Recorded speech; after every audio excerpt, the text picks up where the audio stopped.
When we look around the world today, we see wars breaking out all over while the threat of war looms over many other nations. What is the purpose or goal of these wars? Why do they happen? In philosophy, we can examine this question from a teleological point of view. We can search for the reasons behind these conflicts to find a specific purpose for them. The hope is that when we understand the nature of war, this can serve as a guide for our thinking about how to prevent or resolve them in a peaceful manner. There are three main teleological traditions in the philosophy of war: the cataclysmic, the eschatological, and the political. In this video, we will discuss these three ideas. See which idea you think is the closest to the mark, or if you think it's a combination of them. We will begin with the cataclysmic. Cataclysmic teleology views war as a natural disaster, like a flood or an earthquake. It is seen as an inevitable and uncontrollable force that is beyond human control. Some see this explanation as divine intervention or as part of the natural evolution of mankind. The ancient Greeks believed that war was a punishment from the gods for human hubris. One of the best examples of this are the myths surrounding the Trojan War. The medieval Christians believed that war was a sign of the end times and that it was necessary to defeat the Antichrist before the second coming of Christ. For example, the Knights Templar believed that victory in their holy war against the Muslims was necessary to bring about the end of the world and the establishment of God's kingdom on earth. Some modern thinkers believe that war is a necessary evil, since it helps to weed out the weak and the unfit. You can probably guess who held this point of view in the 20th century. Other modern philosophers believe that war is simply a natural part of human nature and that it is impossible to eradicate it completely. Philosophers such as Thomas Hobbes and Karl von Clausewitz saw war as inevitable because of our natural and unavoidable competitive and aggressive instincts. One of the most influential proponents of cataclysmic teleology was the German philosopher Georg Wilhelm Friedrich Hegel. Hegel believed that war was a necessary part of the historical process. He thought that it served to drive progress and development.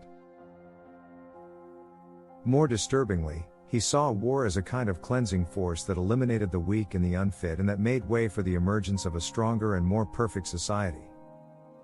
Another proponent of cataclysmic teleology was the Russian writer Leo Tolstoy. Tolstoy believed that war was a manifestation of the human condition. His thought was that it was caused by the innate human vices of greed, pride, and lust for power. He saw war as a kind of madness that could only be cured by a radical transformation of human consciousness. Tolstoy also argues that war is not just a physical conflict, but also a moral and spiritual conflict. He writes that war leads to the breakdown of Christian values such as compassion, forgiveness, and love. Cataclysmic teleology has also been used to justify specific wars. For example, some supporters of the American Civil War argued that it was necessary to cleanse the country of the sin of slavery. Similarly, some supporters of World War II argued that it was necessary to defeat the Axis powers and prevent them from carrying out their genocidal plans. Then again, the losing side in these conflicts thought that their cause is just, at least in their view. So, what are the implications of this view in our thinking about war? If we believe that war is inevitable, then we may be less likely to take steps to prevent it. We may also be more likely to view war as a necessary evil, even if it means sacrificing people, in order to stop what is viewed as a greater evil. We can see it as a form of pessimism, since it suggests that war is an inevitable part of the human condition. However, cataclysmic teleology can also be seen as a form of realism, as it acknowledges the destructive power of war and the fact that it can sometimes have unintended consequences. As we can see from the works of Hegel and Tolstoy, it can be used to argue for both pacifism and militarism. On the one hand, it can be used to argue that war is so destructive that it should never be resorted to. On the other hand, it can be used to argue that war is a necessary evil, and that we should be prepared to fight it when necessary. Cataclysmic teleology has been criticized for a number of reasons. One criticism is that it is deterministic, meaning that it sees war as inevitable and beyond human control. This view can lead to a sense of despair and apathy, and it can discourage people from working to prevent war. Another criticism is that cataclysmic teleology can be used to justify any war, no matter how unjust or destructive. If war is seen as a natural disaster or a necessary part of the historical process, then it becomes difficult to argue that any particular war is wrong. Despite these criticisms, cataclysmic teleology remains an important part of thinking about war. It is a view that is shared by many people, both religious and secular. It is also a view that has been used to justify some of the most destructive wars in human history. Now, let's consider eschatological teleology. Eschatology involves the expectations, or prophecies, of the end of the current age, human history, or the world itself. This view of war sees it as a necessary step on the road to a better future. It is seen as a way to cleanse the world of evil and to usher in a new era of peace and justice. As you might expect, this view is quite common in theologies as well as certain political philosophies. Eschatological teleology is often based on a cyclical view of history. It assumes that history is not linear, but rather that it progresses through a series of cycles, with each cycle ending in a cataclysmic event, such as a war or a natural disaster. After the cataclysm, the world is reborn and begins a new cycle. Some eschatological teleologists believe that war is necessary to usher in the final eschaton, or end of the world. They believe that the eschaton will be a time of perfect peace and justice, and that war is necessary to purge the world of evil and prepare it for the eschaton. Other eschatological teleologists believe that war is necessary to bring about a more just and equitable world order. They believe that the current world order is unjust and that war is necessary to overthrow it and establish a new world order that is based on peace and justice. In many religions, there is a belief that the world as we know it will end in a great battle between good and evil. In Judeo-Christian and Islamic tradition, this is described as the Battle of Armageddon or the War of Gog and Magog. In Hinduism, the final battle is known as the Kali Yuga. In Zoroastrianism, the war at the end of the world is described in the Avesta, the Zoroastrian holy book. In these traditions, after the battle, the world will be renewed for the holy and evil will be destroyed. Some political movements, such as the communist movement and those folks who ruled Germany during World War II, have justified their use of violence by arguing that it is necessary to establish what they considered a better world order.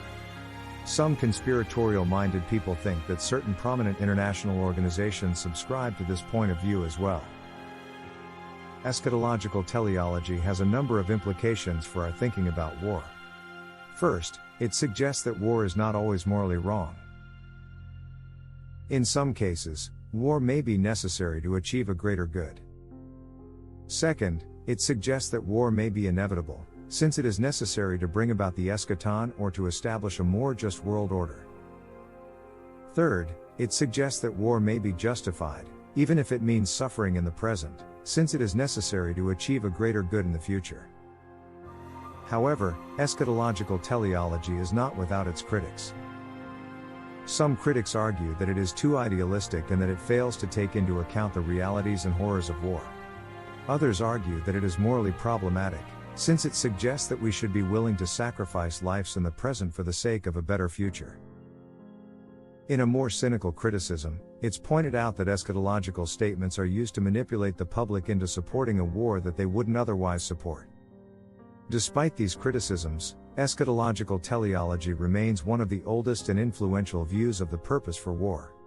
It has been used to justify war throughout history, and it continues to be used often by politicians, policymakers, and religious groups to justify war.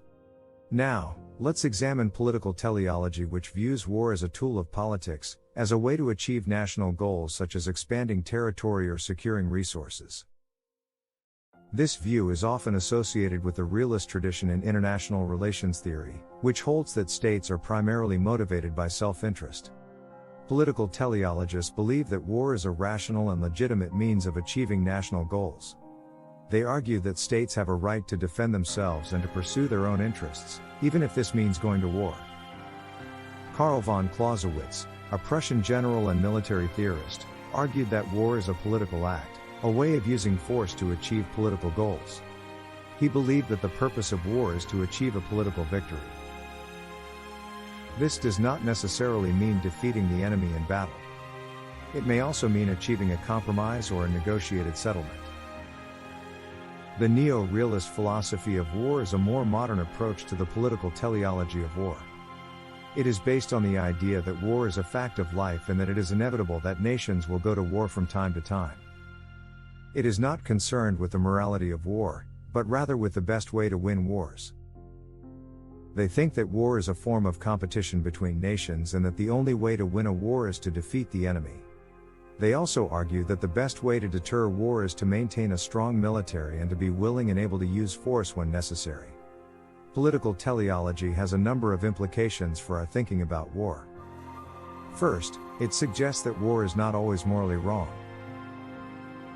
War can be justified if it is necessary to achieve a legitimate national goal. Second, it suggests that war is a necessary part of the international political system. States will always be competing for power and resources, and war is sometimes the only way to resolve these conflicts.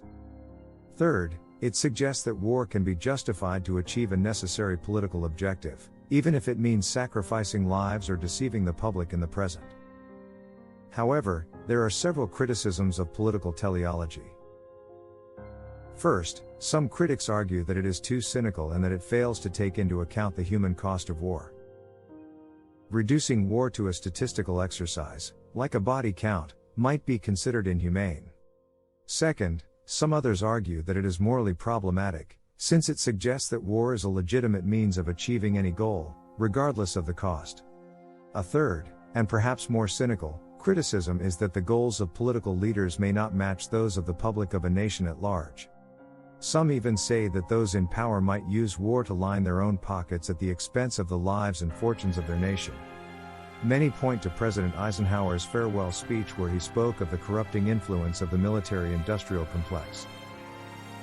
Of course, there are some who find aspects of the teleological philosophy of war lacking. One criticism is that it is difficult to define or measure purpose. How do we really know what the true purpose of a war is? Is it to defeat the enemy or to achieve a political settlement or compromise? To promote justice, right a moral wrong, or to defeat what we perceive as evil? Is the sacrifice to achieve victory worth it? Could it be simply to make well-connected individuals more wealthy? Different people will have different answers to these questions. Few wars have been able to adequately answer these kinds of questions of purpose to the satisfaction of those impacted by it. Another criticism is that teleological theories often lead to morally unacceptable results. For example, if the right action is the one that produces the greatest good for the greatest number of people, then would it be permissible to sacrifice the well-being, or even the lives, of a few people if it would lead to a greater good for the majority? This is commonly known as the trolley problem. Finally, some critics argue that teleological theories of war are simply unrealistic.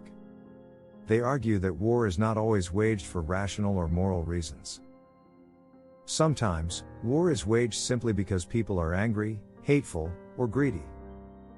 There are many different perspectives on the purpose of war and whether it is ever justified.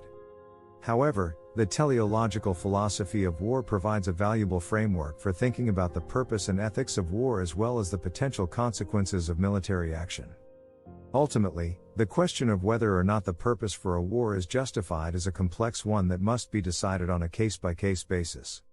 However, by understanding the teleological philosophy of war, we may be able to gain some important insights into the nature of war. Which conclusion did you reach? In your view, is war an inevitable fact of human nature? Is it a sign of the end times or the start of a new and better cycle? Is it just politics? Do you think that looking at war in this way is immoral or unrealistic? What are your thoughts on it? Thanks for watching. Please give us a like if you enjoyed this video and feel free to comment to let us know your thoughts on it.